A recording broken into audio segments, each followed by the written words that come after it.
everybody for coming out in this hot weather. So we're going to have moderated discussion with the panelists over artificial intelligence. We're going to have several questions here. I don't know if we'll be able to get through all of them. If you want to go ahead and introduce yourselves, starting on the left side. I'm James Norcross. I am I just changed to a fourth-year PhD candidate with the Public Affairs program at UT Dallas. I specialize in local government cybersecurity and information systems. I also teach that as a full-time faculty at Dallas College. Hello everyone, I am Brady Lund. I am going into my third year as an assistant professor of information science at University of North Texas. I'm also co-director of the Culture, Humanities, and Inclusion Lab at UNT. So I really come from looking at the human side, the human impact, the cultural impact of emerging technologies. Kind of focus on that area of research. Hello everyone, I'm Keith Shortcore. I'm an Assistant Vice President at the University of Texas, Dallas, in the Information Technology Department. My role there is to enable technology for our campus. So that includes our students, faculty, staff, visitors, research, mainly provide enterprise services, which includes everything from network to cloud services to applications, even leading the generative AI for our campus. So happy to be here on the panel and look forward to answer any questions that can help. Hello, my name is Matthew Storm. I work for a customer experience software company where we manufacture software that works in call centers. In addition to that, I'm in product marketing there. So as a customer experience evangelist, I do a lot of presentations and discussions about how we can make customer service better. I'm also an adjunct professor at the University of North Texas, and I teach marketing. Many times I'm at the UNT Frisco campus. And I'm also a friend of the Colony Public Library. So this is local for me. So we're going to start with the first question. Could each of you briefly explain what artificial intelligence is and provide an example of how it is used in everyday life in ways maybe we haven't even realized? So we'll start with Mr. Marcos. So how I would define artificial intelligence is it is a machine-based tool that lends cognitive reasoning through data analytics and algorithms to kind of help with various tasks, be it decision-making, detection, just kind of whatever use you're looking for and have it programmed for at the time.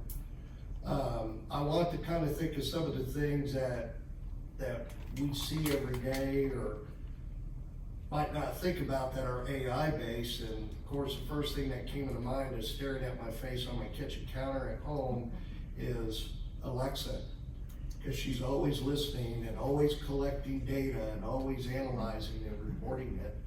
But even something as simple as Netflix or Spotify, if you ever notice, Netflix likes to say, based on the movies you watched, we suggest these other movies for you. And that's use of an AI algorithm right there. That's kind of common that we might not even think about.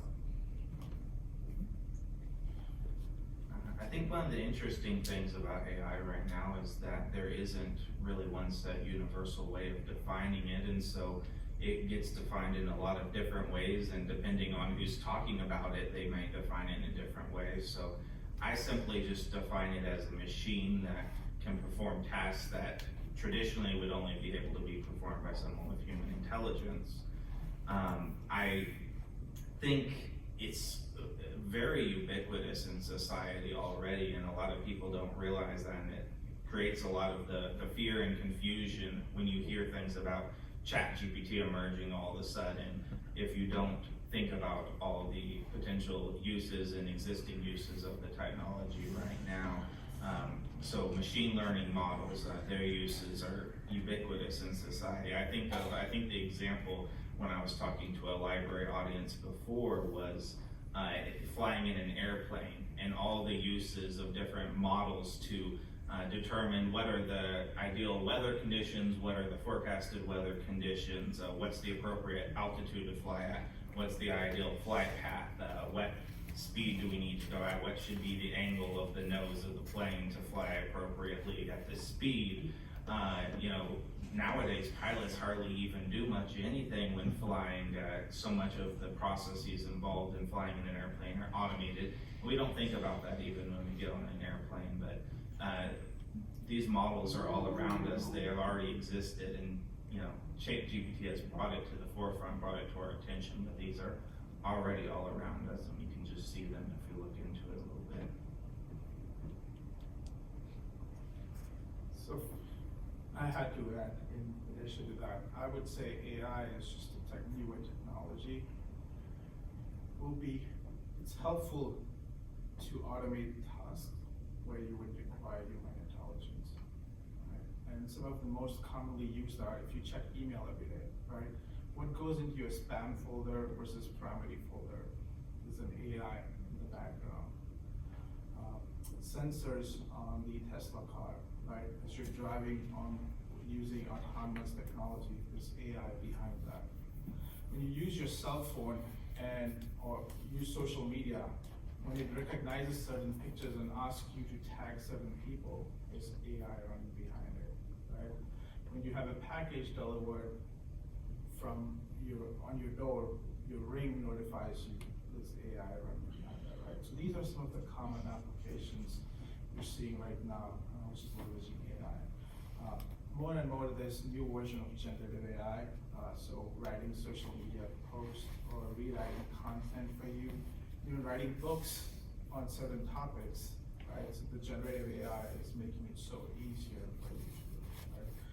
So I would say if you had somebody ask you what's AI, it's just a newer technology, just like you had internet, and just helping you automate some of the tasks where you require human intelligence. Those are three great definitions. My only simple definition that I usually tell people is that we're using computational power to make human-like intelligence. So, and that human-like intelligence could be decisions, like in the case of a Tesla deciding to stop or not, or a Tesla deciding to tell you that you need a charge. But the generative AI, I think, is much more up and coming, because generative meaning it generates something. So this really slapped me in the face just a few weeks after ChatGPT was invented. I was getting assignments turned in by students that when I look at it and I just go, Dan, I don't think you could have written that. Or I don't think that you wrote that. And so I'm also using ChatGPT and tools like that because people are using that to generate things, even in assignments. And I'm using it to catch them as well. There's even AI to catch. If generative AI was creating AI, using a tool called Zero GPT that will tell me, I think about 15% of this was really written, or about 100% of this was probably written by a human, versus it was generated by some sort of software application. So that's where I see it most often. Okay, so what kind of comments on the public you would recommend beginners use? Well, for beginners, I think ChatGPT is a great tool. It's a free tool that you can go out and, just like many of us, if you've been around that long, where we're typing things into Google and see if it would find this, and you were typing things into Yahoo and Ask Jeeves and things years and decades ago. The same is true there, where some really interesting examples. Where again, a really great example, if you want, think about the last book that you wrote, and ask ChatGPT, just in simple language, write a 500-word book report about, To Kill a Mockingbird, and just see what it comes back with. and then ask it to be funnier, or just ask it to be more interesting, or ask it to be longer, or ask it to be in German. Those kinds of things are how I would say as a beginner you could start to understand what it's actually pulling from and what it's doing. It might be a great place to start. So in addition to ChatGPT, I would say there's hundreds of AI tools based on specific use cases. If you're looking for something to generate images, there's DALL-E, or you can just go to Bing Chat, right? It incorporates, let's say, if you're a small business owner and you would like to create an image for 4th of July, right? And you want it with your own logo, you can just go to Bing Chat and type in a prompt to create an image where you can use that for your marketing. Similarly, similar to ChatGPT, there's also Gemini. Depending on your use cases, so for example, we use Microsoft Teams, right? And if you have something where you want it to be translated in a different language, right, you can use that too. If you want to create videos, right, there's Synthesia or Adobe has some AI tools too. So I would say just start with ChatGPT, and then if you have different use cases, use the other ones. Absolutely, I would just mirror what these two have said already, but I've done some research with students, and one of the things we're finding with them using a model like ChatGPT is that they are using it right now just very similarly to a search engine to Google, just typing in a search query. And I think you can learn more about the models, and you can kind of learn more about the capabilities of these models. If you work with one of these really popular models like ChatGPT, but you really test out its capabilities. So something like writing a summary of a book that never existed before, a summary that never existed before, asking it to summarize some kind of content that you provide to it, or write it in another language, translate something beyond just what you would type into Google, then you can really start to just explore the capabilities of these models and see it as more than just these technologies that we've already had a lot of exposure to. As far as tools, just to add on what they've had, there are so many out there. And what's really neat is they want everybody to use them. And so they'll offer you a certain amount of time or a certain amount of data bandwidth to try them out for free. I'm a huge proponent of that. I'm plugged in quite a lot on social media, not because I like to take pictures of what I'm eating for dinner and post it on Instagram or something silly like that, like some folks do. But a lot of times people will get on social media and say, here are 10 artificial intelligent websites you didn't know about that will make you feel smart or something. And I will sit there and write them down, and then I'll go check them out. Because I actively use this stuff. The 3 most popular ones that I use is I use ChatGPT. I use that for a lot of statistical analysis because it's real good, and they help me with coding. It's pretty decent with coming up with programming code for you. It's not always perfect, so you have to know the programming code you're dealing with, but it can get you going in a direction in 5 minutes instead of spending 2 hours on Google search trying to find the right code to type in. I use something called Claude AI. Claude is very good at writing. It's very elegant, very nice, very pretty. And so I'll kind of use that to help me put together rough drafts, and then I'll take that rough draft and I'll type out final edits of things. And then there's one particularly because of my schoolwork that I like. It's called Cite AI, S-C-I-T-E.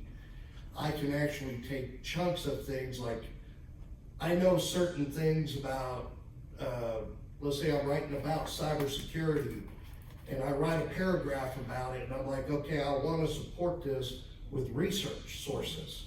I could drop that paragraph into Cite AI, and it will go out on the World Wide Web, and it will say, here are some sites and sources that support this information, and I can pull those and go look those up and verify. So one of the main key things is this is all fun stuff to do and to work with, and it's all tons of ways to just go out there and just play with it and figure out what you like. what you don't like. But always keep in mind, like with the definition I gave, and I think everybody kind of emphasized on top of it, is it's a tool. It's not another human being, it's not another replacement. It's a tool created by another human being, which is a fallible creature. We're all fallible, which means our machines are fallible. So sometimes these things do make mistakes and their information may not be exactly perfect. So that's the thing to keep in mind, but there's just so much out there to just, if you come across something, play around with it and see if it's something you could use for what you do. Do you have anything specific that's going on in your fields? And would you, if you care to, related to AI, if you like to, you can use this computer to demonstrate. I can share what we're doing, especially in higher education. So, as with AI, what we tend to do is find use cases, right? Where can we apply AI? And at University of Texas Dallas, our students, faculty, staff, and researchers, they all would want to use AI. So we're looking for use cases. For example, let's say you've got 50 students in a class, and the professor teaches a course, and at the end of the day, there's slide, there's homework. TAs are available only at a set of hours. What if you take all that content and build an AI tutor for students, where it would be available 24/7, and they could use that for their time, right? So that's a use case we're looking at. Another one is, we get a lot of calls at help desk, right? And we have a lot of knowledge base. Nobody wants to go to the websites, find stuff, right? They just want to use a conversational chatbot, right? So we could take all that and we could deploy retrieval augmented generative agents. These are called RAG agents, right? So if you have manuals, for example, if you have small business, right? If you have a set of documentation and you want answers only from there, right? You can deploy a chatbot for that. Another use case we have is we apply a lot of NSF grants, right? Every NSF solicitation comes with a set of guidelines. Now, for our researchers to write grants, we can leverage generative AI tools to make sure we have all the checks and balances which is required from the solicitation, right? So we're building a chatbot which helps our researchers write research proposals. Another university we have seen is there's a lot of tenured professors, applications for tenure track professors, right? A provost gets hundreds of applications. They don't have time to see every single thing, right? So a university has built in a conversational chat where they put in profile of every single applications, and the AI tool is helping them narrow it down. Okay, who are the top contenders to get tenure at that university? So these are some use cases we're seeing at the university. I think for me, in the customer service software space that I work in, we've spent the last maybe 10 to 15 years making really poor chatbots. Things that you type in and you ask it questions and it gives you very simple, kind of dumb responses. And many times that's because it's looking for you to utter specific words that create intent. Like if I ask a bot on the American Airlines website, can I bring a snake on the airplane? It's going to say, here's a link to our baggage policy. Because it's like carrying on and it's thinking that I'm asking about carrying on items and it's just giving me information. It's not really understanding really specific things. So these poorly 1.0, if you will, chatbots were giving poor information. Whereas now with tools like Claude, and it's mentioned this RAG term, is that I can say to things much more personal. Like I might say, well, I'm really looking forward to, or I'm sorry, I'm traveling for a funeral next week on an American Airlines flight, and I have to take my snake with me. Is that possible? It might, instead of saying, here's a link to our baggage policy, it first might say, I'm really sorry for your loss. It has nothing to do with the intent of the statement. But, so there's a lot of tools like that that are making things better, so that it would say, I'm really sorry about that. Actually, snakes can be brought on airplanes if they're less than 2 feet long, blah, blah, blah, whatever the policy might be, and pull in all that information and give you a really great response, not just an informational response that you just have to click and read somewhere else. That's one way. Lots of other examples that we use, but that's one way that AI is making these chatbot type experiences much, much better than they were before.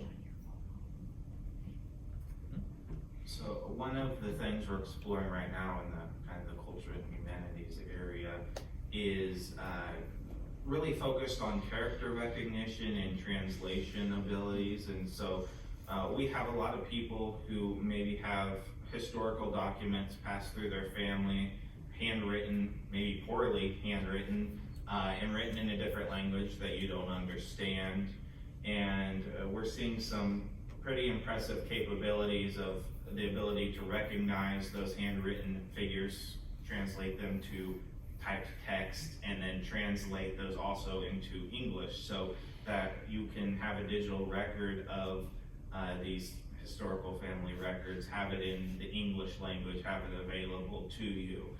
I'll also mirror the cyber tutor aspect for higher education. I know I just had a conversation with somebody in the digital strategies sphere at UNT yesterday, and this is something that they're really excited about. There's a lot of things they're really nervous about when it comes to AI and how college students are using it, as has been mentioned, but there's also some really optimistic things coming out of how AI could be used to help maybe lower some of the burden or the workload on our instructors who are being really overworked right now by some of these AI issues.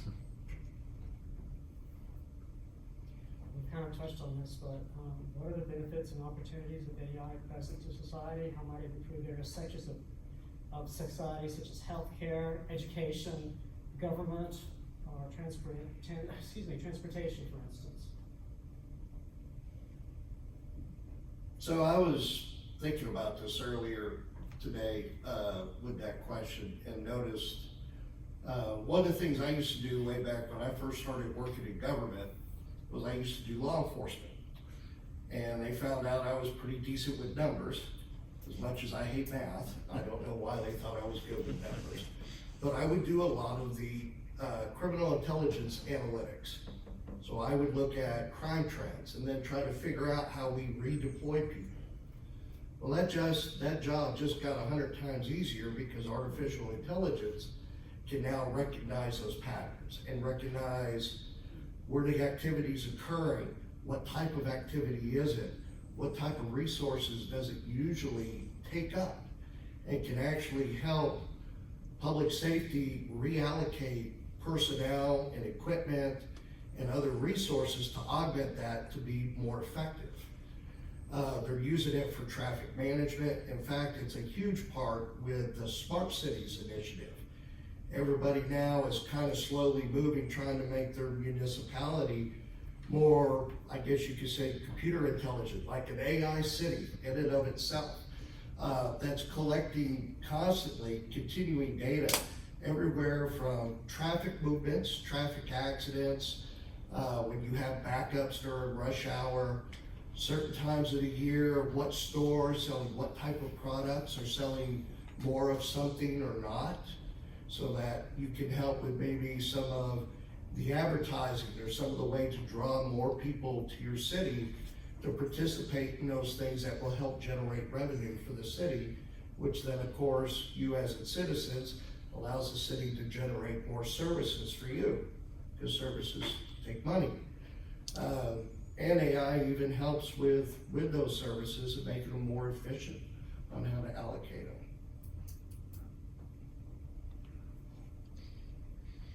So one thing, and it's already been mentioned a couple of times, the resume aspect of searching through these resumes, because we're getting more and more every day for different positions. And I have some major concerns about using AI to sort through resumes that I'll probably talk about when we get to some of those questions. But I have a PhD, I actually have 2 PhD students who are studying this from different angles right now, how to design an algorithm that will rate resumes in the same way that human raters do. And then as a student who's interviewed some marketing people about how they would use AI in their business, some sports marketing people with some of the major sports organizations here in the DFW, and all of them have said we want to use it to help sort through these resumes, particularly looking for features that will indicate that these are going to be long-term employees. Most of them are looking to hire a large number of people for part-time jobs, you know, stocking the concession stands, those kinds of things. Those are jobs that have really high turnover because they only have limited hours, don't pay very well. They're trying to figure out what features using AI will indicate that this person's going to stay in that job for years and they're not going to have to replace them. So I see a lot of things going on across different industries with interest in using it to determine who's the best candidate for such and such job. So I'll cover 2 industries. So let's talk about healthcare, where we're seeing some of the AI use cases. Data records management, just the amount of data in health records. Leveraging some of this AI tools, it's going to ease up the requirements for folks to focus on what they need to focus on and let AI do the data management. Drug discoveries, right? Having these compute powers and new AI models are going to help us increase drug discovery process. Another area is personalized healthcare plans, right? With the amount of data we have, we can simulate models, and healthcare professionals can now have individualized healthcare help for people.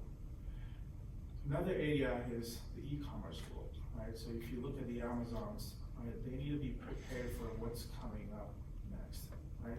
Let's say who's winning the Super Bowl. They need to be able to predict what merchandise they need to have and how do they deliver at your doorstep the next day, right? So there's a lot of AI built in there for e-commerce. So if you're, you know, a small business, right, you can leverage some of these tools to help enhance your business.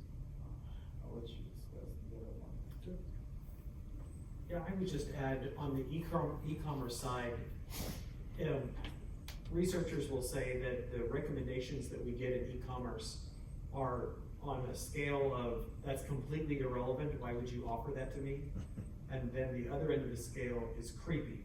You know, it's just like, how would you even know that did I say that, or what implied that I might be interested in that? And I think it's finding that right healthy balance between something that is relevant versus something that is it's almost too personal. And so I think e-commerce brands will struggle with that because, you know, some of those things are just spot on.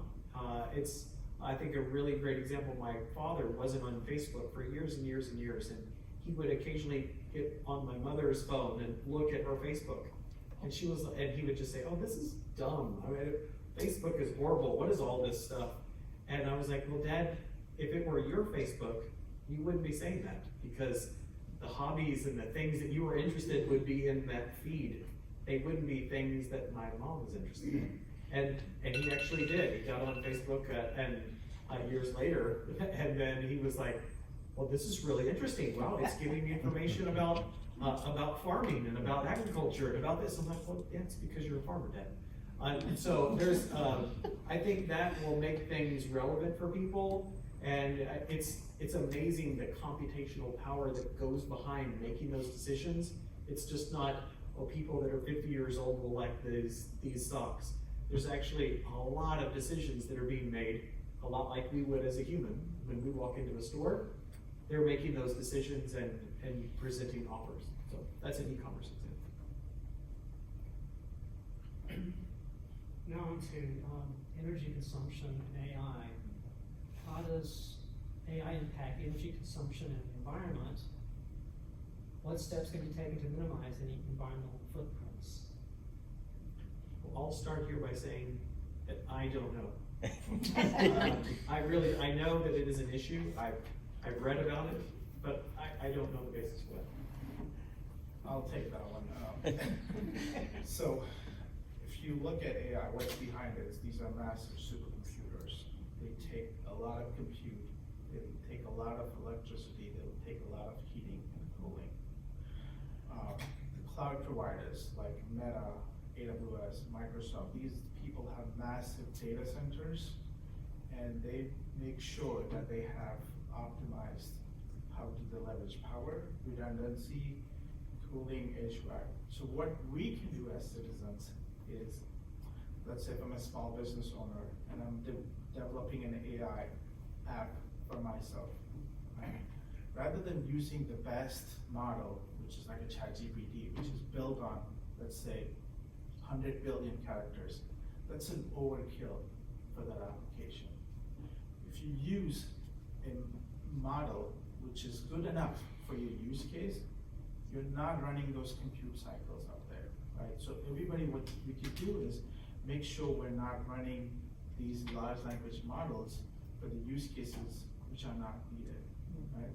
For example, let's say if you want to generate an image for 4th of July for your business, if you use a supercomputer, it may take enough power to charge your cell phone battery for the 100%, right? That's an example. So we have to be cognizant as what our use cases are and how to do it. And it's not easy to build these models and hardware. It takes a lot of investments. So these are usually big commerce companies, cloud providers, or medical folks who have billions of dollars. They're building these clusters. As end users, we could just use these technology. We just use them optimally. There's also some bit too, that we're gonna have to relearn how we do things. So when I came up through IT, and I mean, it's, for those that were here earlier already heard me say this, I started programming when I was 12 years old. To give you some context on that, we're talking about, 1983, 84 timeframe. But coming up through, one of the things that I learned getting into networking and data centers and things like that is we want to keep those cool, as you mentioned. And I was always taught between 60 and 65 degrees. That's kind of what most of us talk about. Google challenged that at one point with their own data centers a few years back. They now maintain most of their data centers between 70 to 75 degrees, which actually cuts down on energy consumption significantly as compared to my old data center that I would run at 62. But something as simple as that can make a big difference. And one of the things we're also hoping from is with the creation and the implementation of more AI and machine learning use, is AI can contribute to the development of plans to become more greener, to be more energy efficient, basically to solve its own problem about its own existence. You know, so that's another useful tool there that it's actually going to provide for that in that area. But I found it interesting. I remember studying about that a few years back when Google said, oh yeah, we run everything between 70 and 75 degrees, closer to 75, and our stuff runs just as fine. I actually brought that to work with me. And my boss says, oh, this is great, this is cool, you gotta do that. And I'm like, I don't know, what do you think? And he goes, no. So there's gonna be a little bit of that too, even though we learn these new things, we're gonna have to get back to making that adjustment on our old prejudice with it as well. You know, if I want a 60-degree server room, well, you know, a 70-degree server room is just as good, and it will help where I'm working at to save money. So it's, some of those things we'll have to learn. Any other thoughts? I definitely don't have a ton of expertise on the energy aspect directly. On kind of the aspect related to costs and those kinds of things, which I guess is at least closely related.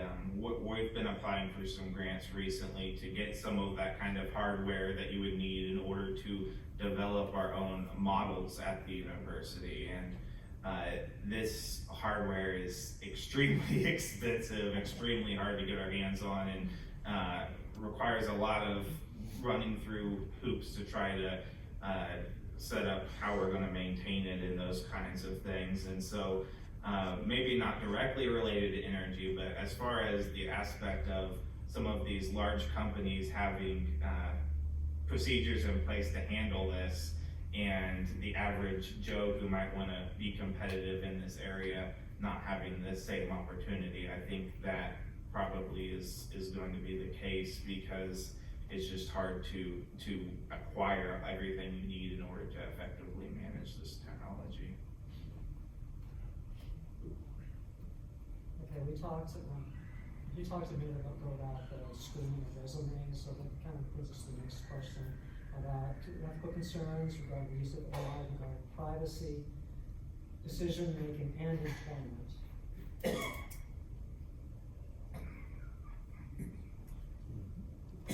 Well,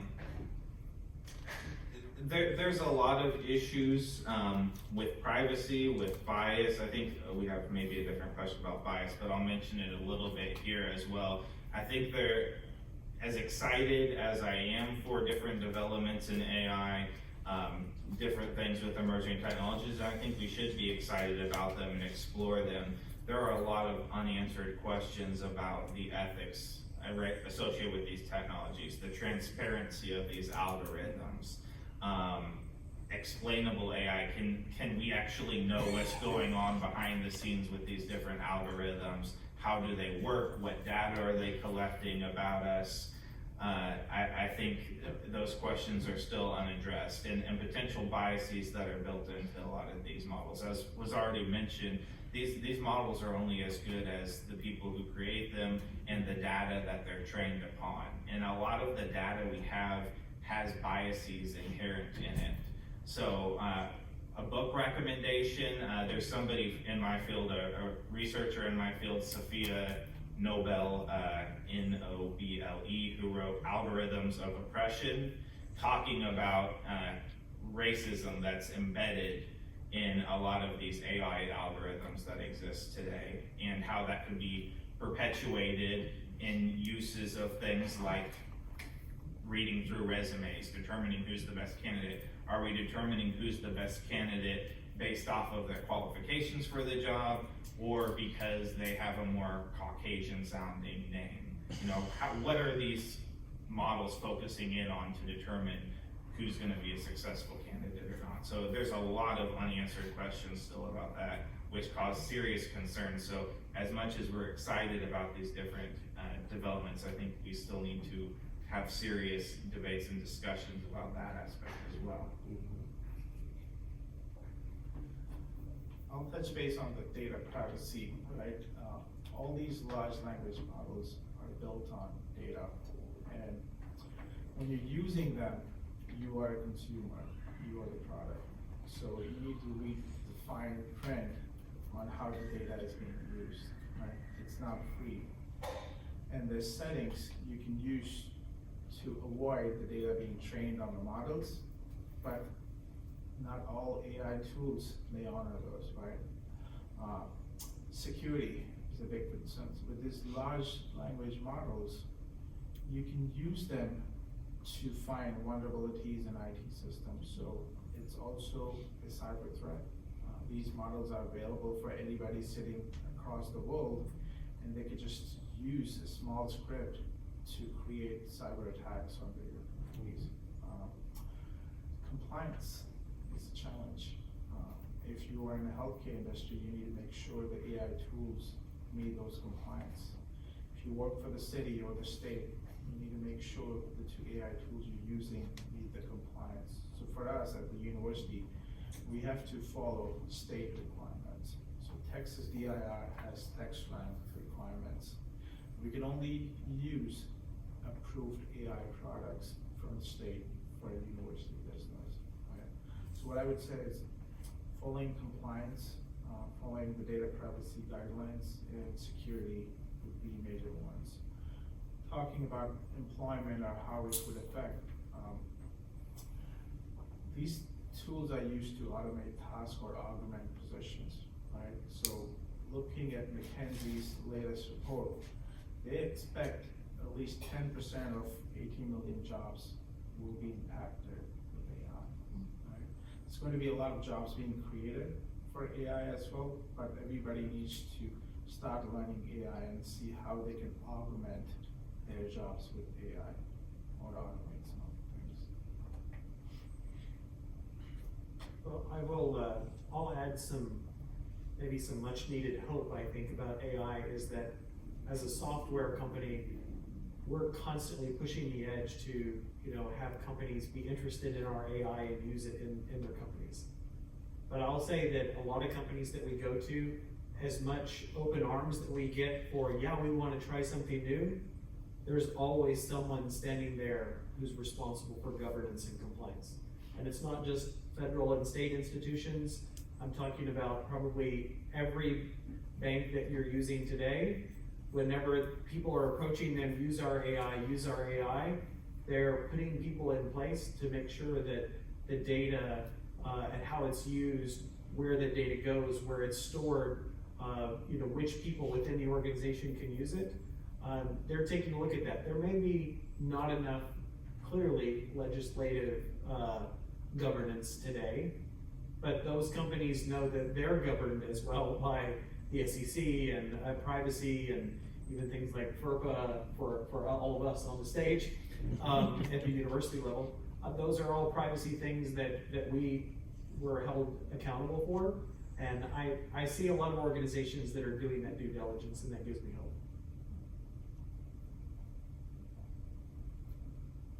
Okay, what are some, we'll go back to bias again.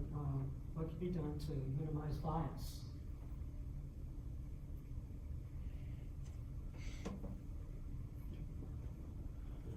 To minimize bias, I would say start with the data which is being used to train the model, right? For example, let's say if you're taking healthcare data, and if you're taking the data which is on nurse and nurse practitioners, the model would show that the gender would be slightly different, right? Where you see typically a specific gender in more population. When you're training the model, when you query for the other type of gender, you may not get the appropriate. So we need to start with the data, how we're training the models for bias. And adding human checks and balances, right? So when you train these models, right, challenge these models with out-of-the-box questions to make sure, hey, there's no algorithm bias, right? There's no human bias or there's no data bias, right? So those are some ways where you can help to minimize bias, but it also depends on how large the models are, how much data is being used in building those. So larger the model, then the larger the model. Correct, so that's why what you see is, let's say the OpenAI model was built on the data set. Somebody like Meta, they don't want to use that. So they want to build their own model based on their data set, because they have the money. But we as consumers are now using OpenAI's model. It's trained on a different model. When you use Meta's, it's trained on a different model. When you use Amazon's model, it's trained on a different model, right? So you have to pick the right model for your use case, and then you just have to do the thorough testing to see, hey, if there's any bias included in that. Not only that, let's just say me as a university professor, right? I've got course material which is from the last 4 semesters. But we were just talking about, hey, there's a certain population of international students enrolled in that semester, right? When you train that model, now it's going to be biased, or it's pre-trained on that demographics.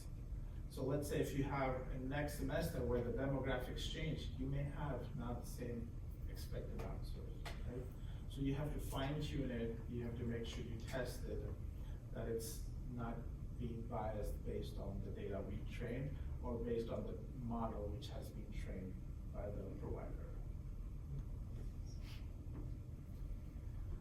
we have a lot of faculty in my department that are focused on data science, so the actual design of a lot of these models and working with these models very closely. And I think the biggest shift that occurred once these large language models, ChatGPT, became widely available was a shift from how do you create such and such model to how are we going to feed the best data into this model, data quality control, what are we putting into the models rather than how do you create such and such script in Python? Because as you mentioned, ChatGPT can provide you a pretty good Python script for doing some kind of machine learning algorithm. You just gotta troubleshoot it a little bit. And our data science faculty are not necessarily discouraging them from doing that, but it's about, okay, you can use a model, but can you use it ethically? Can you train a model? Can you look through a data set, clean up a data set, make sure that what you're getting from that model is appropriate, fits with what we're looking for, those kinds of things. So just knowing how a model works alone is not sufficient anymore. It's about, you need to get certain outcomes from these that are ethical, that meet certain guidelines, those kinds of things. So their focus is really on, as we said, on the data aspect, data quality. I would say the part that's concerning for me is maybe some of the ethical considerations associated with ownership or intellectual property. And so that whenever you ask ChatGPT to write a book report about To Kill a Mockingbird, is that yours? Can you put your name on it and say that's mine? Or when you ask an image creation tool to create a sunset scape of the lake, at that moment, is that yours or is it not? Or is it closer to someone else's image of a lake that it used as a guide? It's, to me, that I think there's some big ethical considerations that will go into how it gets used that I don't think we have the answers for yet, but that people have to talk about those things. Okay, for our next question, how might AI impact the job market in the next decade? And what types of jobs are most at risk and which might see growth? Well, I think, so as a marketeer, a lot of the marketing content that I create and that my team creates, many times it's advertisements, it's posts on social media, it's blog content, web page content. All of those things can really easily be made by generative AI. Really, really, really easily. And again, with a little cleanup, just like programming code. What I tell my students is that, we were talking a little earlier about calculators. I tell my students that if you walk out of university as a marketing professional and you can't write, and you can't be creative, and you can't come up with unique, creative ideas, that's a problem. It would be just like walking out with a math degree and walking out on the street and everyone's holding a calculator. There are some things that someone with a math degree can do that you can't just because I own a calculator. And I think the same will be true for them. I challenge them with that metaphor often, that many times AI is a regurgitation of what already exists. And so from a creativity perspective, I think you'll see a dip in creativity, honestly, and then it will kind of come back because people will start to rely on it too much, and marketing and excitement and new things, AI will be creating them, but is it someone who had an idea based on their own human-like experiences? So I think that will be a tricky topic in that area, and but then I think it will also improve from that as well. Two things I've been seeing with that is I just had a friend graduate this year. She got her master's in science and computer science at UTD, good school. But she specializes in software development and application development. And she's like, it's gonna be so hard to get a job because of AI. AI is gonna replace me. And when you start reading into what employers are looking for, they haven't stopped looking for these software developers, these application developers. They just want them to be able to effectively use this AI tool to make them more effective developers. And I brought that to her attention. I'm like, you know how to use the AI tools? And she goes, yeah. Where I've been interning the last year, I use AI all the time to do application development. And I said, then you have nothing to worry about. Don't worry about it. And when I look at one of the main programs I teach at Dallas College is cybersecurity. And I was looking up on my phone just a little while ago because I want to be a little up to date on my numbers because they change all the time.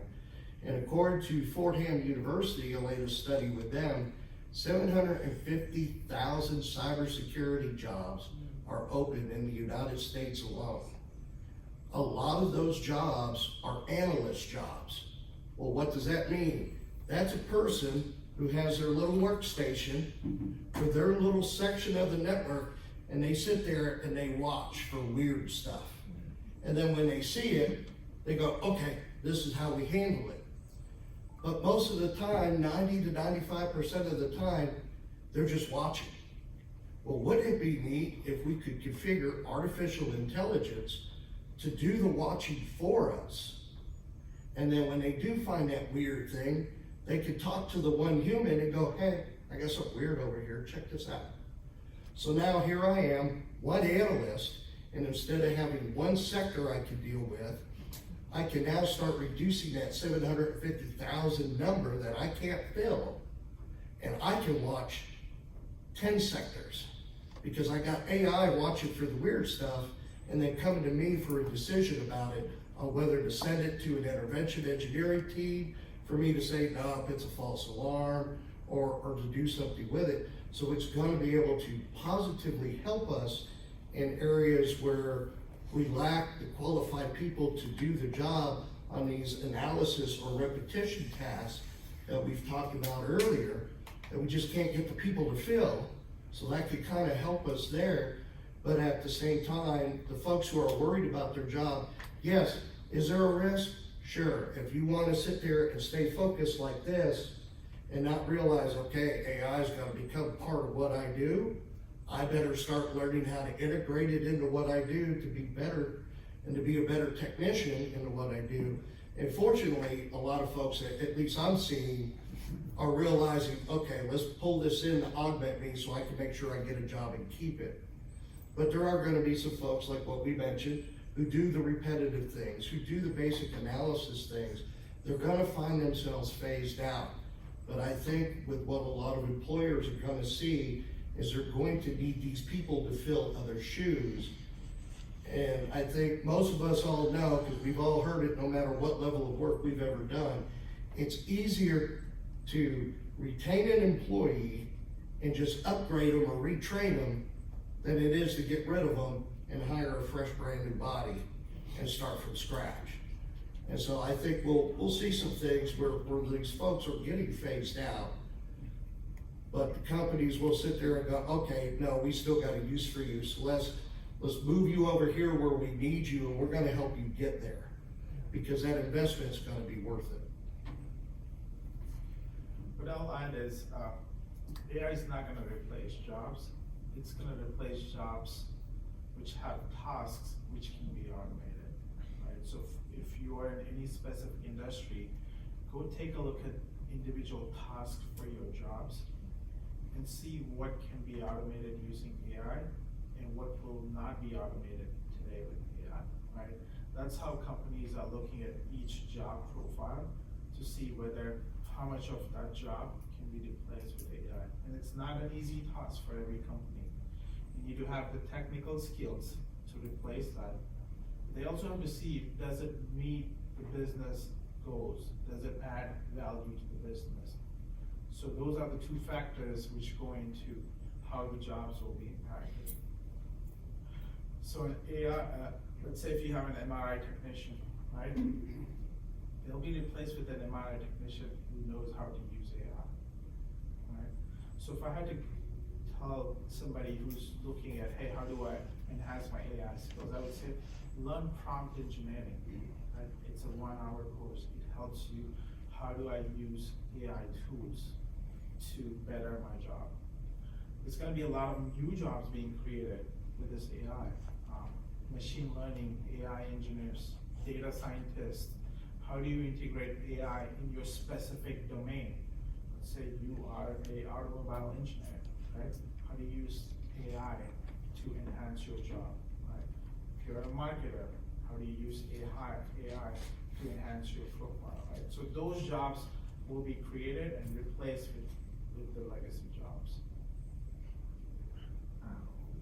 One population of employees that I'm really optimistic about, and I've spoken to several different librarians before, but I think librarians and educators should be pretty optimistic about this period, actually. I think there's a lot of fear, but I think there's a lot of reason for optimism, actually, because we're coming into something entirely new. There's a lot of people in the public, obviously, who are interested in this technology but don't know where to start. They're looking for people to provide guidance, and like everyone has said up here, what the jobs look like, what you're talking about in these classes, instructional sessions, these one-on-one meetings with people may be different than what you were doing 5 years ago. You might be talking about completely different things, using a database versus how you're going to interact with this AI model to get the results you want. But there's definitely going to be a major role for public-facing individuals who can help interact with the public, teach them how to use this technology, teach them all the possibilities there are and all the risks as well. So I'm really optimistic that people in those fields can do what we're doing right now and provide education to the public and kind of reinvent their roles a little bit, reinvigorate their roles to help bring the public along in this new landscape. What skills then should individuals start investing in regard to AI to increase their AI skills and to stay relevant?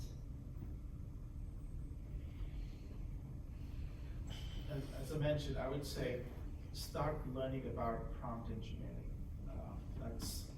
There's lots of free courses. You just go sign up for prompt engineering. What it does is, how do you interact with an AI interface?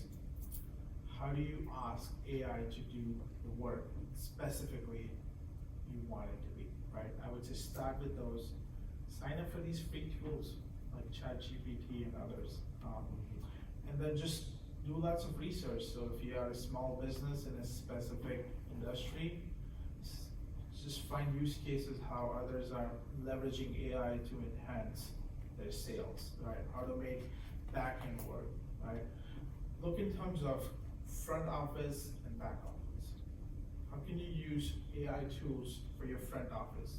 Whether it's customer engagement, brand, social media, and look into the back-end process. Let's say if you have a lot of data coming in, you have a lot of orders being processed, how can you leverage those AI tools?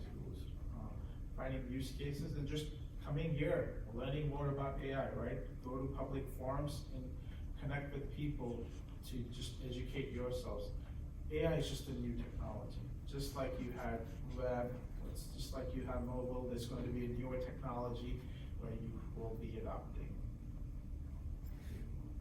Something else too, just two things I would immediately point out to folks. The first one, just right below Dan's head on that back screen there where it says Gale Presents Udemy. Udemy is actually an online learning academy that will teach you about technology. Some of the classes are free, some of them are extremely cheap. I've been using Udemy off and on to augment my skills for years. And they're a terrific learning tool. It's regular, everyday individuals who work in the field that just decide, I want to create a class of like 5 modules of 20 minutes a piece and teach people how to do this certain skill. And there's stuff on there about AI. The other thing you can do, as we mentioned earlier during the discussion on finding models and get on there and playing with them, is ask the AI model how to learn about it. You will be surprised at the answers you get. The biggest thing that a lot of people struggle with is, okay, how do I write a command? How do I write a prompt to get it to produce what I want it to produce? And one of the things when I've seen that, it's been in my experience, and I look here, I notice a little bit of an older crowd, and a little bit of older crowd I've run into with the, I wouldn't even know or begin to think how to write a prompt like that. Well, ask ChatGPT. ChatGPT, how would I write a prompt for you that would do this, and talk to it like you would a 10-year-old? Really, talk to it like you would your 10-year-old child or grandson or granddaughter. Talk to it just like that, and it will respond. I've gotten stumped a few times on projects where I've gone in there and said, ChatGPT, what's the most efficient prompt I could write for you that would do this, this, this, this, this, this, and would output this, this, this, this, just like this? And it would say, write this prompt. And I copied it, dropped the prompt, and it did it exactly what I wanted it to do. It will teach you how to use it.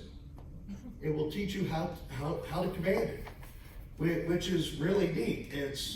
I almost equate it to somebody saying, if you want me to do that, what's the magic word? Well, tell me the magic word and I'll use it. Okay, the magic word's please. Well, will you please? Yep, boom, done. It's the same way. Tell me what I gotta tell you to get you to do what I want you to do. And it will tell you, it will help you. So those are like some of the most simplest things that you can do to start getting in on this, because AI is not gonna go away. It's only gonna become more and more integrated in our society.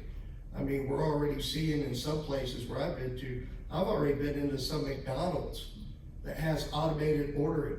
You don't even talk to a human being anymore unless you need something done to your order super duper special. Last city I worked for, they started automating their watering and their trash billing. And that's been a struggle here and there because of a certain demographic within the city doesn't want to talk to the robot, they want to talk to a person. And I certainly get that, I like to talk to a person. But that's going to become more and more prevalent to where things are going to be automated, and then there's going to be chatbots and voice bots, these robots, these artificial intelligence algorithms that are going to talk to you or text to you for you to interact with, because as the technology develops, it's going to help us fill some of the voids that we run into, especially like in local government. Hardest thing in the world is to hire good quality people in local government to help take care of us as citizens. This can help make those people more effective and more outreaching. And so we're going to see more of that. I would just add, maybe on the opposite side, at the same time, for skills, learn how to do public speaking, learn how to be creative. As the computers become more human, humans are going to have to become even more human. And so I think there will be things that can be replaced, but even if it did all my work and it did all of my things for me, and I have to explain it to my executive that I need $3 more million in budget next year, I still might have to do that with the data that AI has given me. But if I can't communicate it well, that's one thing I would say. So maybe some of those soft skills, like, I don't know, empathy and public speaking and tone and sentence structure, things like that. Because when we're proofreading what comes out of AI, those things are important so that we can look at it and go, wow, what it just said there is grammatically incorrect. It's factually wrong, and it's racist. And it might take a human to do that and see that data, to see that. So I would just encourage you to learn all of these tools, no doubt, what the other panelists said. But also I would encourage students and young people as well to make sure that they have those skills as well. Yeah, I'd echo that. I have a lot of students who come to my class and they know I do research with AI, and I tell them I'm an AI researcher and that I'm really interested in ChatGPT, and that's why I'm gonna make them do a lot of public speaking and group activities because I want them to learn how to do the things that AI can't do right now and set themselves apart. And so that's what we do. And I embrace AI, and I want them to as well, because they're going to have to use it in their future careers. But I want them to have those skills that make them still relevant and valuable to a company as well. All right, so can AI be truly creative? What are some examples of AI where it's been used in the creative process, such as art, music, or writing? Well, for sure in writing, I use ChatGPT probably, I don't know, half a dozen times a week. And it's usually whenever I'm stuck on something. I have a headline for a blog or a press release that needs a little snappier title, and I just, haven't had enough coffee that day, or I just not sure, or I've pulled the team together and we've come up with ideas. And it's almost like asking another person, if you will, another human, to come up with ideas. And in many cases, the creativity is astounding, which is scary in its own right. But I would say that there is some creativity there. On the more graphic and video stuff, it is as well. I think I would just caution the authenticity and the genuine nature of someone, because right now there's a lot of it. Like when I look at Adobe stock images, for example, and I'm trying to decide, should I use this image on my website or use this on the social media post? And it's clearly that this girl isn't even a real girl. It's just like this almost, if you've seen the movie Polar Express, it looks like those kind of people where you're just like, oh, it just looks kind of half animated, half real. And I think there will come a time where AI will be better than that, but there will also be a period of authenticity when it comes to creativity that will become important. I'm gonna have to agree with you on that, because one of the things I notice when I think about creativity of AI, because I use it, like you said, flashy titles, stuff like that, because I do presentation at conferences. And sometimes you can draw a crowd, especially if there are other students like yourself, into your presentation if you have a really cool flashy title. I could throw something out there like local government response to cyber incidents. How exciting is that? So I asked ChatGPT for a suggestion, and it came back with dark shadows examining responses to cyber attacks. And it's like, okay, boom, next thing I know, my room's full because everybody's saying, man, such a cool title, I want to hear what's going on. So that kind of creativity is neat, but is it really creative? We have to think about everything that generative AI is learning from. And it's even when you're doing stuff on there to help you manage things and create things, it's learning from what you're doing with it too. It's constantly learning. So just like we see in the sci-fi movies with the robot, the android, everything that it experiences, sees, does, helps it grow more intellectually. So if you think about the picture, the graphic, the title, is it really truly original, or is it taking what it's already learned, what's already out in existence, and then computing and using its algorithm and computing it to something that is different from anything else it has learned before, and 50-50 if it's the right thing that it's popping out with that you want or not.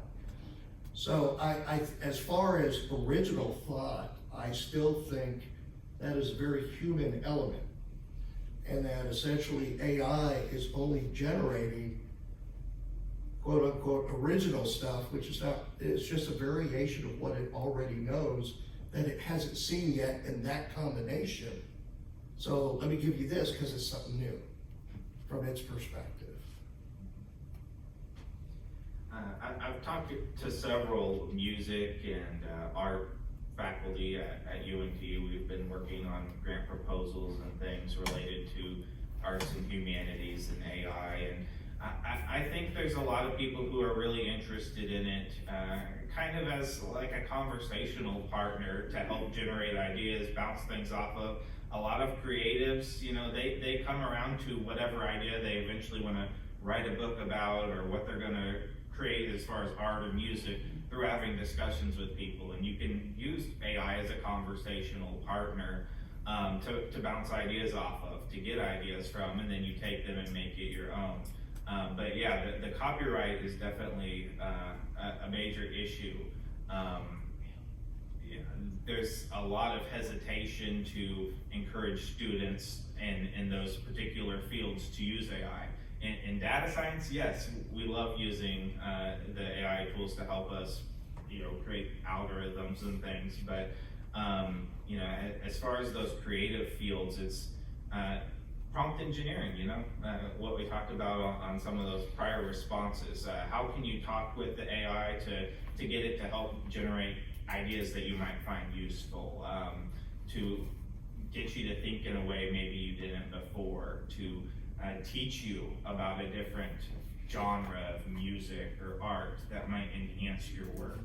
And that's, I think, what they really get excited about.